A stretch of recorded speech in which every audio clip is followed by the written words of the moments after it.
Welcome back, everyone. I'm so happy to introduce a good friend of mine all the way from North Dakota, spending some time in the Sunshine State this morning, Kevin Burkhardt. So great to have you on the show. Great to see you again, Stephanie. And great to see you. I was so excited when you told me you were here because I remember one time as we were talking about Down syndrome, children with Down syndrome, you said, I asked you if you were ever interested in doing anything for TV. You said if it helps those families and helps children with Down syndrome, absolutely. So here we are. I saw you here and jumped on the opportunity to get you here and share this incredible story of yours.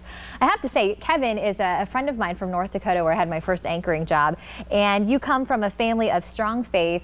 And I feel like everybody in the Minot community kind of looks up to you. You're the couple in the family everybody else wants to be.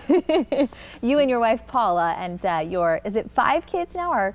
6. 6 kids. When I left home, there was 6. Oh my gosh, look at him. Hopefully, beautiful. Our oldest daughter is married, and our eldest son is home from college right now, and then we have four little ones who all have an extra chromosome.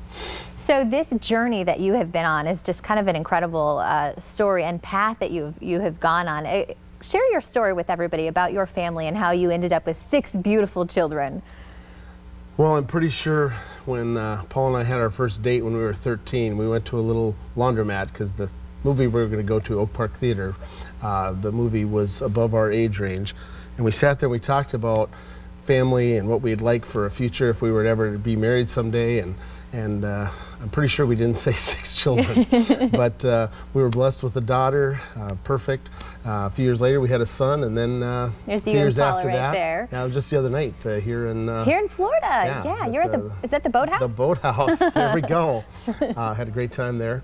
So then our 3rd child was born to us unexpectedly with an extra chromosome with Down syndrome. And this changed your life and your path, I'd say for the better, right? Absolutely. Absolutely. It wasn't a path that we wanted, but as soon as we got to see having a child with Down syndrome, it's not the worst thing that can happen. In fact, probably one of the best things that could happen. We thought it would be nice to have a daughter, a sister for her, a roommate for life. And so that put us into the world of looking around the world for a little girl who would be a roommate for Grace. And soon after that, you did find your roommate and that sibling for Grace, and that has blossomed into a family of 6.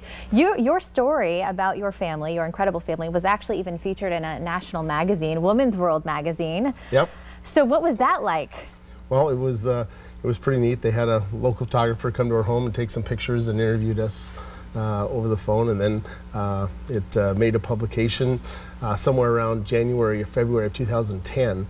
I remember walking around downtown Chicago. I was there for a meeting, going from bookstore to bookstore, trying to find this publication, and then purchased multiple copies. But, oh my gosh. Well, what was the takeaway with this article? What did they want to share your story with the world? What did that turn out like? Well, I think, as the article said, Grace, unexpected blessing.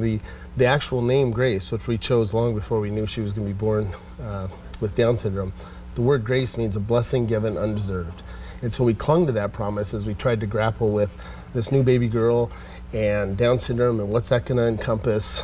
We thought, no, her name is Grace. That is a blessing given undeserved. And we just kept seeing that promise fulfilled as she grew up. This is her with our 2nd youngest adoptee, Nole. We adopted him from Serbia. So sweet. And his birth mother actually wanted to try and raise him, but she couldn't do it by herself. And so her dream was that he would be adopted by an American family who could provide services for him.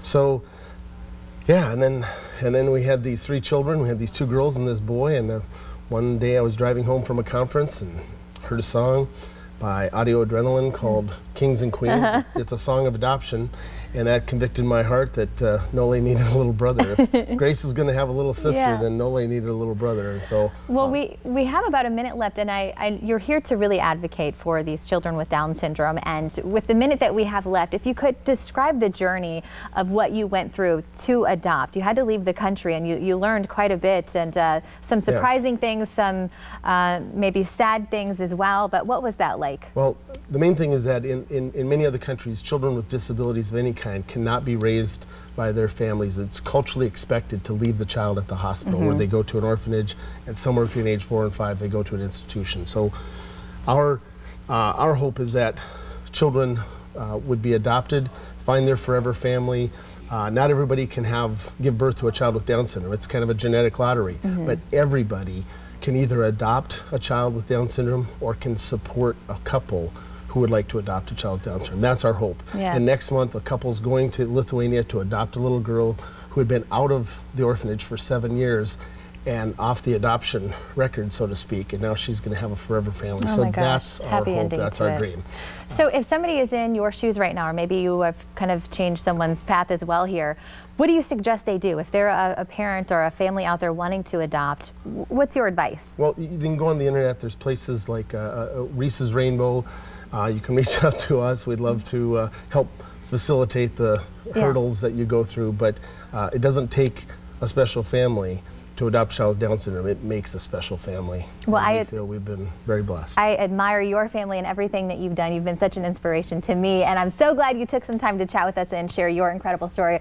Here's a last look at Kevin and his family there, and I wish Paula would have come in and sat next to you this time, but maybe next time. She was enjoying sleeping in, having some coffee and some... Enjoying the Sunshine State. I don't blame her.